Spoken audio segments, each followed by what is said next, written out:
Miss একবারের প্রচেষ্টায় বল ফেলতে হবে বাস্কেটের মধ্যে, মোট 5 বার সুযোগ পাবে। তৃতীয় বলে সম্বোধন হচ্ছে সৌম্যের। হাততালি দাও, নইলে তো উৎসাহ হবে না।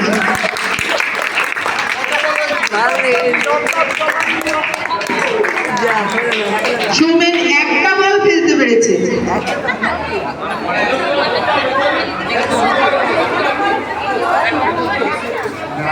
এইবার